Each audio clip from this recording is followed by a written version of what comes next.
Salut à tous et bienvenue dans ce nouveau podcast. Aujourd'hui, j'ai le plaisir de recevoir Christopher. Salut Christopher, j'espère que tu vas bien. Salut mon pote, comment tu vas? Je vais très bien, merci. Ça se passe les vacances? Tout va bien en plein déménagement. Du coup, pas vraiment de Ah, tu vacances. bouges où là? T'as dit Tu quoi? bouges où là? Ah, je reste encore à Toronto, mais dans d'autres quartiers en fait. Mon appartement dans lequel je suis a été vendu, et donc du coup, on doit bouger, mais on aimerait bouger dans la même zone en fait. Du coup. Donc c'est le même quartier, même tout pareil, mais des appartements différents. Ouais, donc pour un appartement plus spacieux. Ouais, plus grand, aussi plus cher, avec un parking pour une fois. Donc on va pas se plaindre, tu vois. Et toi, de base, t'es français ou bien t'as toujours vécu à Toronto? Ouais, je suis français de base, du coup, je suis né à Paris et j'ai grandi dans le 9-3 Épinay. Et on a déménagé il y a 2 ans et demi, du coup, au Canada, dans le but d'apprendre en fait l'anglais, de travailler dans un environnement anglophone. Et pour la carrière également, tu vois, quand t'es dev et que tu pars en Amérique du Nord et que tu reviens peut-être en Europe après, t'as un peu le roi du pétrole, donc c'était un peu l'idée.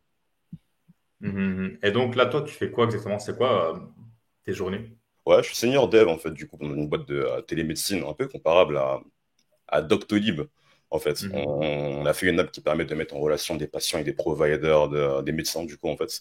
Donc, dermatologues, spécialistes, généralistes, plein de types de spécialités. Et là-dedans, en gros, je suis senior dev. Donc, ma responsabilité numéro un, c'est la formation de junior, de dev junior, le recrutement, l'architecture de nouvelles features avec nos partenaires. Parce on t'a parlé avec des boîtes typiquement, tu vois. Tu peux imaginer Mhm. que je travaille pour je sais pas, une boîte lambda A, du coup. Et nous, on vient en fait en tant qu'avantage de la boîte, c'est-à-dire que tu vas signer ton contrat et tu as droit dans ton contrat, du coup, à des visites gratuites par an avec nous. Euh, c'est archi important dans le contexte canadien, dans la mesure où tu as un peu des déserts médicaux, tu vois, le pays il est énorme et t'as pas des médecins généralistes partout typiquement, tu vois. Euh, Mhm. Par exemple, à Toronto, je suis là depuis 2 ans et en 2 ans, j'ai toujours pas de médecin de famille attitré. Donc, Ah ouais. tu vois, donc c'est là que l'app vient vachement entre guillemets, soulager la charge sur le système public. Et, euh, et voilà, donc ouais, architecture, Mhm. partenariat, développement parfois, du coup, formation, review et recrutement. Et toi, t'as appris le dev, comment? T'as appris ça à l'école ou bien en autodidacte? C'était pas mon ambition de base, du coup, quand j'ai eu mon bac en 2013, du coup, et je suis parti en école d'informatique. Pour ceux qui connaissent peut-être l'ITESIA à Cergy, maintenant, c'est l'ESSIE, ça a changé de nom. Mais ouais, je suis parti en école d'informatique, pas pour être dev, mais pour travailler dans tout ce qui va être cloud provider. Donc, administration système et réseau, ce genre de conneries-là. Le truc, c'est que j'ai été en alternance depuis le début, donc post-bac directement en alternance donc pendant 5 ans. Et les 2 premières années où j'ai fait ce truc-là, donc pour mon BTS SEO, j'ai vraiment pas kiffé l'alternance en fait, tu vois. Il y avait, Mhm. il y a une dimension technique qui était pas forcément là où je l'attendais, et également, tu sais, c'est beaucoup de service à la personne en fait, tu vois. Tu vas beaucoup deal avec les fournisseurs, avec les gens de ta boîte, etc. Trop de gens, du coup, j'ai vraiment pas kiffé.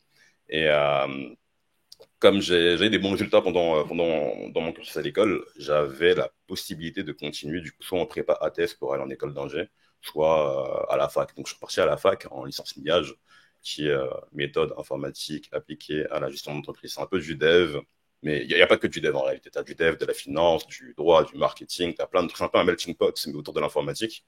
Et c'est archi cool pour les gens qui savent pas vraiment vers quoi aller. Tu vois. Genre, je me suis dit que je voulais pas faire ce que je faisais en alternance, mais je voulais toujours dans l'informatique. Et la MIA, c'était un peu la porte d'entrée multiple à plein de spécialités différentes. J'aurais pu aller vers de la BI, vers l'informatique de finance, vers du marketing, vers de la gestion, quoi. Mais finalement, c'est là où j'ai découvert la dev, quoi. Mhm. Et du coup, là, tu es vraiment parti au Canada uniquement pour apprendre l'anglais ou bien c'est vraiment aussi pour pouvoir travailler tout le temps sur place également? En réalité, je suis parti, enfin, c'est un truc, parce que je suis en couple avec ma copine depuis archi longtemps, et c'est un truc qu'on se disait quand on était beaucoup plus jeune, tu vois, comme quoi on irait travailler à l'étranger, en tout cas voyager. Et on a fait un premier road trip là-bas qu'on a vraiment apprécié. On s'est dit, bon, écoute, c'est un pays anglophone, et puis taf pour nous, elle est dans le digital également, elle est designer graphique. Et on s'est dit que c'était un peu l'opportunité qui permettait de tout faire en même temps. Travailler, apprendre l'anglais et juste connaître un truc un peu différent. Tu sais, quand on dit toujours à Paris, Île-de-France, tu as vraiment un mindset qui est préformaté. Quand tu vas ailleurs, tu relativises un peu, tu vois. Et donc ouais, on est parti dans ce but-là. Donc premier but, vraiment apprendre l'anglais. Et vu qu'on était parti pendant la période Covid, le visa qu'on avait à la base nous permettait de travailler ou de ne rien faire, tu vois. Pendant le Covid, ils ont changé ça. Si tu voulais venir au Canada, il fallait trouver un taf en amont. Donc on a trouvé un Mhm. taf depuis la France, toujours dans notre spécialité, elle, pareil. Et puis voilà. Ok. Et pour toi, en tant que senior dev, c'est quoi les premiers pas que tu mets en place tous les jours pour travailler? Il y a un truc qui est important, c'est que dans ma position actuelle, j'ai pas mal d'interruptions dans mon taf, tu vois. Des gens, que ce soit les stakeholders, les devs, peut-être les gens du market, viennent beaucoup me voir pour me solliciter par rapport à des besoins. On veut faire ça, comment ça marche, ok, j'ai un bug ici, comment tu peux m'aider ou quoi.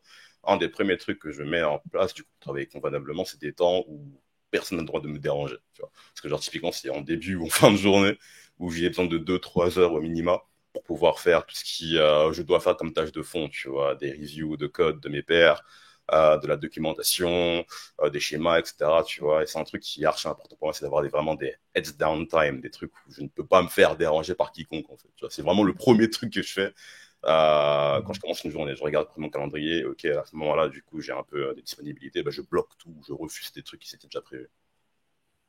C'est vraiment le critère numéro un en dehors de la technique derrière. Parce que je me rends compte que l'aspect technique, une fois que tu climb up entre guillemets les niveaux de seniorité de dev, c'est pas ce qui compte le plus en réalité. Du coup, c'est vraiment ta capacité à être multitâche derrière. On va te demander de faire des choses qui sont pas réellement dans ta fiche de poste, tu vois, mais tu un peu la position entre guillemets idéale pour pouvoir répondre aux besoins de la personne, tu vois. Tu es à cheval entre la technique, tu parles beaucoup aux autres départements de ta boîte, donc tu as une connaissance métier qui est vachement énorme. Et t'es souvent en prison partout, tu vois. Donc les gens, quand ils vont penser à un truc, ils vont penser à toi en priorité. Et Mhm. gérer ton temps, du coup, apprendre à dire non, gérer ton temps. Et juste être transparent des fois. Il y a des moments où je suis débordé, je dis aux gens, bah, écoutez, je suis débordé. On en reparle demain ou la semaine prochaine, quoi.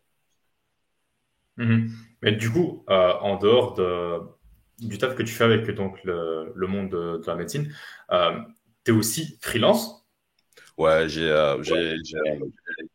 quand j'étais en France, du coup, j'étais à 100% freelance. En migrant au Canada, du coup, j'ai un permanent job, donc équivalent CDI, qui me paye très bien en réalité. Donc, du coup, j'ai peu ressenti le besoin de repartir en freelance. Et la boîte où je suis respecte beaucoup ton temps libre, en fait. Tu vois, tu as le droit à pas mal pour une boîte canadienne, tu as le droit à vraiment pas mal de jours de congé. J'ai genre 5 semaines, ce qui est normal en France, tu vois, ce qui est énorme au Canada. Euh, je suis partiellement du coup freelance maintenant, c'est-à-dire qu'en réalité j'ai mes projets personnels que je monétise à côté. Et je suis également disponible pour des missions de courte durée, tu sais, pendant les week-ends, pendant peut-être les moments où j'ai un peu de temps libre derrière, quoi. Donc ouais, j'ai un peu cette double Mhm. casquette. Pardon? Mhm. Et après avoir goûté à cette vie-là, à cette vie canadienne, est-ce Ouais. que tu penses qu'il y aurait peut-être un retour en France ou bien pas du tout, c'est terminé? C'est vachement dur, hein. C'est vachement dur. En fait, en réalité, tu vois, l'herbe n'est pas plus verte ailleurs, mais t'as différentes. Chaque pays va mettre l'accent sur des choses qui sont vachement différentes, en fait, tu vois. Et de par ma situation qui est la mienne, tu vois, genre ingénieur et tout, au Canada, je me porte extrêmement bien en termes de couverture de santé. J'ai quasiment l'équivalent via mon travail et via la province de l'Ontario. On a une sorte de carte vitale équivalent qui est pas aussi bonne que celle qu'en France, tu vois. Mais vu que mon taf complète derrière, c'est quasiment équivalent maintenant. Niveau salaire, c'est vraiment genre, je pense honnêtement impossible que l'Hexagone me propose la même chose du coup. C'est pas par rapport aux impôts ou quoi, tu vois, je crois que niveau taux d'imposition en Ontario, je suis même quasiment équivalent à ce que je serais imposé en France du coup. Mais vraiment en termes de paye, en termes de confiance, en termes de mission, en termes de culture de travail, le Canada c'est totalement différent en fait, tu vois. J'ai Mhm. Ah. j'ai eu peut-être pas une contrainte, du coup, peut-être même une chance en réalité, d'être assez rapidement à des postes vachement décisionnels, vachement critiques, tu vois. Le problème, c'est qu'en France, on ne faisait pas confiance du tout. Tu vois, tu pouvais être, entre guillemets, architecte, mais tu n'avais rien derrière parce qu'il y avait un mec qui allait bloquer quelque chose, tu vois. Alors que je suis arrivé au Canada et on m'a fait directement confiance, en fait, tu vois. On m'a responsabilisé, on m'a pas mis des bâtons dans les roues, mais tu vois, c'est plus une idée de confrontation d'idées que de genre, non, t'es pas légitime, donc non, on va te bloquer, tu vois. Donc vraiment la culture du travail qui est, parce qu'on tape beaucoup en vrai dans nos vies, tu vois. Et le fait d'avoir une meilleure culture du taf ici fait que je vis mieux en réalité, tu vois. Donc franchement, retour en France, vachement difficile si j'arrive encore. Ah, j'imagine. Mais là, du coup, pour les personnes qui aimeraient se lancer dans le dev, est-ce que tu aurais des ressources à leur donner pour qu'ils puissent vraiment apprendre les bases et ensuite pouvoir peut-être, on va dire, aller s'engager avec une boîte ou autre? Ouais. Le premier truc que je conseille aux gens, généralement, qui viennent dans le monde du dev, c'est numéro un, apprenez l'anglais. Tout le contenu, les ressources, les MOOC, même parfois surtout les vidéos YouTube, etc., qui permettent de pas, entre guillemets, apprendre toi-même, mais monter en compétences rapidement. Tout ça, c'est en anglais, généralement. Tu vois, on est vraiment très, très peu dans le monde de la création de contenu, à faire du contenu tech et dev en français. Donc, le premier conseil, c'est Mhm. vraiment apprenez l'anglais, et pas l'anglais parlé oral ou quoi, non, mais l'anglais, genre l'anglais écrit. Juste pouvoir lire de l'anglais et comprendre des idées en anglais, vachement important. Le numéro 2, c'est qu'il va falloir être au courant dès le départ que c'est pas forcément la profession où l'entrée est archi facile, entre guillemets, aujourd'hui. Tu sais, t'as toujours comment dire, l'idée comme quoi tu aurais une pénurie de devs, or qu'en réalité, t'as une pénurie de développeurs plutôt seniors, tu vois. Et ce qui fait que à l'entrée du marché, côté junior, tu as énormément de gens. Donc, c'est pas la route la plus évidente à prendre. Donc, c'est un truc qu'il faut intégrer dès le départ. Parce que tu as beaucoup de gens qui vont s'imaginer qu'ils vont aller faire une formation, des bootcamps, prendre 1 an ou 2 ans de leur vie, du coup, et derrière avoir un emploi garanti. C'est pas du tout c'est pas du tout le cas, en fait, tu vois. Tu as pas mal de barrières à l'entrée, pardon, qui, qui vont venir se mettre en place, du coup. Mais c'est pas impossible non plus. C'est pas impossible non plus, du coup. Je pense, déjà, purement au niveau formation, tu en as énormément. T'en as énormément. Et je demanderais aux gens de privilégier des formations du coup déjà autofinancées par Pôle emploi, etc. Mais également des formations longues. Tu vois, genre 4 semaines, c'est pas assez en réalité. 4 semaines, ce qu'on ne dit pas aux gens derrière, c'est qu'il va falloir après continuer de son côté, en autodidacte ou repartir d'une autre formation derrière. Donc j'imagine quelque chose de plus long, tu vois, genre peut-être 6 mois, 1 an avec un stage, avec de l'alternance derrière, facilite vachement déjà l'insertion pro derrière. Numéro 2, en termes peut-être de côté tech en réalité, il y a un truc que je conseille aux gens, c'est de prendre là où ils habitent actuellement, que ce soit Paris ou dans d'autres pays, n'importe quoi, et de regarder les offres d'emploi de développeurs et développeuses dans la mesure où en fait ça va t'indiquer vers quelle tech t'orienter pour trouver un taf le plus rapidement possible. Parce que généralement, quand tu te formes au dev, tu veux trouver un taf derrière, tu veux faire un truc concret derrière. Enfin, généralement, c'est pas le cas Mhm. de tout le monde, tu vois. Faut, entre guillemets, penser du coup vraiment insertion pro derrière. Qu'est-ce qui va me permettre, quel est le chemin le plus court pour moi pour trouver un taf? Pour trouver un taf, faut faire ce que les gens demandent autour de chez toi. Ça peut être du JavaScript, ça peut être du Java, ça peut être du PHP, mais il faut en tout cas se renseigner en amont euh, pour voir un peu la tendance dans les régions. Mais c'est vachement différent. Typiquement, une tech qui s'appelle Symfony, elle est pas mal utilisée en France, tu vois. Au Canada, c'est Mhm. net. Enfin, les gens connaissent du coup de nom, mais t'as pas de taf à ce niveau-là au Canada.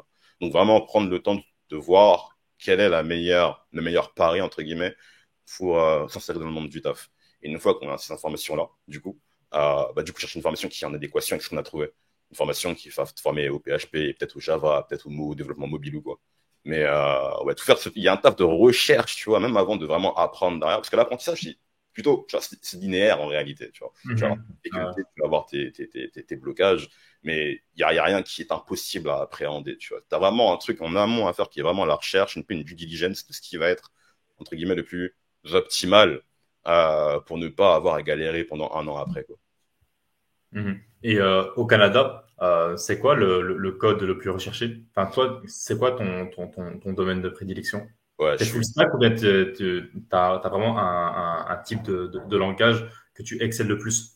Ouais, je suis plutôt full stack parce que ma philosophie en réalité c'est que faire une seule chose très très très très bien, c'est bien, mais ça ouvre pas énormément de portes, tu vois. Ce qui fait que en gros, je suis spécialisé dans le front-end, donc côté JavaScript, côté client, etc. Mais j'ai fait énormément de back-end en amont, tu vois, j'ai fait énormément d'architecture et tout. Donc j'ai un peu cette multiple casquette qui me permet de répondre à pas mal de besoins derrière. Au Canada, ce qui est recherché, c'est beaucoup de développeurs et développeuses front-end, genre côté JavaScript, côté React. C'est un truc, en tout cas, dans ma bulle à Toronto, qui est vachement demandé et tout ce que je vois, comme offre d'emploi circuler, tourne autour de JavaScript généralement.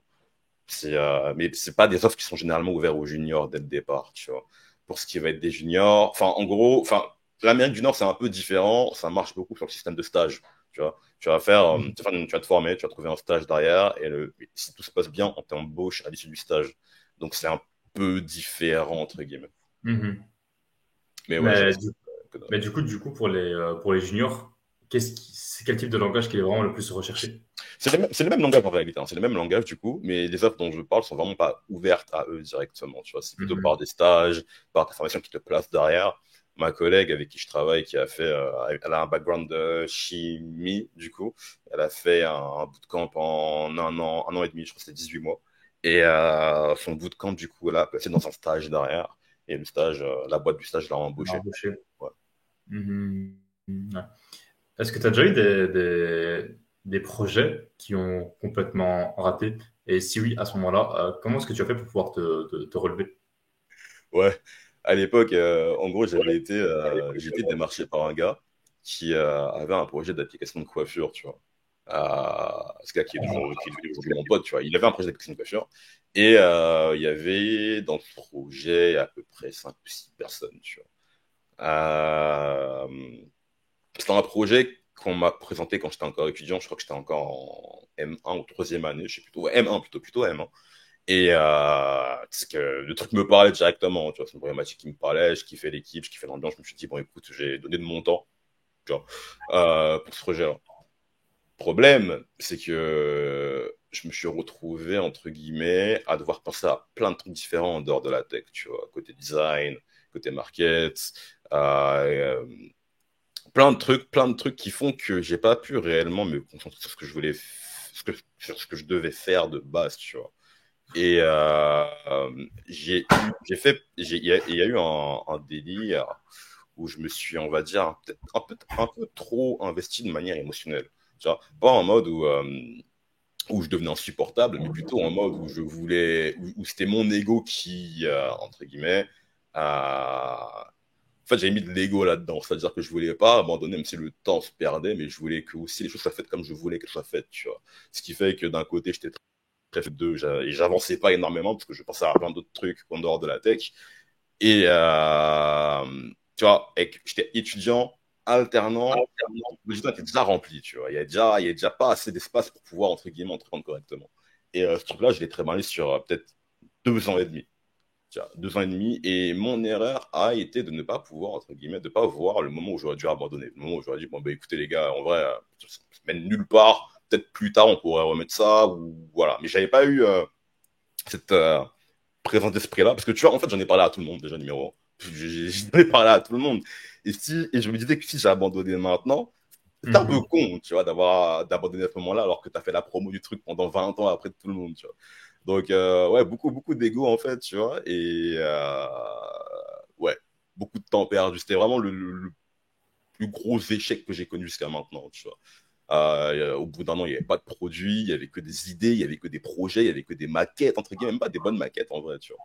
Mhm. Il y avait beaucoup de. Tu sais, on avait fait. En fait, on faisait tout dans le désordre en vrai, tu vois. On avait communiqué avant d'avoir vraiment un vrai produit, on n'avait même pas de landing ou quoi. On avait fait un trailer vidéo qui a au final jamais servi, tu vois, parce qu'il n'y avait pas d'appli derrière. Euh, Ouais. Et la responsabilité de cet échec-là, c'est beaucoup la mienne en vrai, tu vois. Parce que j'aurais dû, numéro un, tu vois, déflecte un peu tout ce qui était distraction autour, tu vois. Ouais, Christian fait une vidéo, ok, ouais, débrouillez-vous. Ouais, Christian, tu vois. J'aurais pas dû me mettre mon nez partout numéro un, donc j'aurais dû vraiment Mhm. sur le produit. Numéro 2, c'est que j'aurais dû, entre guillemets, être sûr que les specs et l'idée étaient vachement clairs avant de m'engager dans le projet, tu vois. J'arrivais à un moment où l'idée, c'était genre, on a un truc dans la tête et on veut le faire. Tu vois. Il n'y avait pas de direction concrète, il n'y avait pas il y a plein d'inconnus, en fait, tu vois, qu'il fallait résoudre. Et ma philosophie, généralement, c'est de quand tu démarres un truc, quand je démarre la production d'un projet, le plan est déjà établi. Pas forcément, tiens, qu'il y ait des charges en bonne et due forme, mais au moins avoir résolu le problème du happy path. Quand tout marche bien, comment est-ce que ça marche, tu vois. Et ça, c'était pas le cas. Et le dernier point, c'est que je pense qu'on était également trop, en fait. Tu vois. Il y avait, ouais, attends, j'ai dit 4 ou 6 personnes environ. On n'avait pas besoin d'autant de monde en réalité. Tu vois. Voilà. Mhm. Ok. Et là, justement, à l'inverse de ça, est-ce que tu as déjà eu des projets où il fallait carrément scale pour pouvoir le terminer et donc en vivre pleinement, par exemple? J'ai pas encore, du coup, j'ai des projets qui vont arriver qui pourraient être dans cette situation-là, pardon. Mais pas encore, du coup, non, pas de manière personnelle en tout cas. Ok. Du coup, c'est quoi la suite pour toi? Pardon? C'est Là, quoi quoi? la suite pour toi? Ouais, actuellement, du coup, donc il y a 2 ans environ, que je me suis lancé dans la création de contenu tech sur Twitch. Donc, je fais des lives où j'apprends pas aux gens à développer en réalité. Je partage mon vécu en tant que développeur. C'est-à-dire que je vais avoir des projets, des expérimentations que je mène en live et que je commente également derrière. Et ce truc-là a bien pris, a réellement bien pris. On a eu le premier dev event, l'équivalent du Z event, on va dire, mais pour les devs, l'année dernière, on a pu récolter 20 000 balles environ, peut-être plus en vrai, je sais plus. Mais ouais, c'était plutôt pas mal. Et Ah, cool. c'est un truc que j'aimerais encore creuser, tu vois. Je sais pas réellement où ça va me mener. J'aimerais bien creuser, faire des formats différents, un peu, essayer de fédérer une communauté tech qui se veut ouverte, bienveillante, avec plein de profils différents. Et ça a l'air de plutôt bien marcher. Donc, mon énergie est là-bas pour l'instant. Récemment, j'ai lancé ma première app en solo dev, qui est une app à la con, une app Pomodoro. Je sais pas si tu connais, hein, c'est un peu familier un peu. Mhm. Une méthode de productivité. Elle me rapporte, dans l'état dans lequel elle est, du coup, elle me rapporte $40 par mois actuellement, ce qui est pas réellement dégueu. Et j'aimerais également creuser ça, du coup, genre, en fait, avoir un outil plus complet en termes de productivité, tu vois, avoir peut-être un task tracker derrière, des analytics, des rappels, une intégration avec des calendriers, des trucs comme ça. Donc, il y a encore pas mal de trucs à creuser à ce niveau-là, j'ai pas mal de possibilités. Et, et je pense que j'ai fait le tour en réalité, hein. Donc, ouais, création de contenu et mon app en solo dev derrière, du coup. Ça me permet, en Mhm. fait, toute la place, je l'ai créé dans le but d'avoir un premier playground, tu vois, genre, comment je me débrouille en tant qu'entrepreneur solo, tu vois. Comment j'arrive à communiquer, comment j'arrive à monétiser, comment j'arrive à, entre guillemets, m'organiser, tu vois.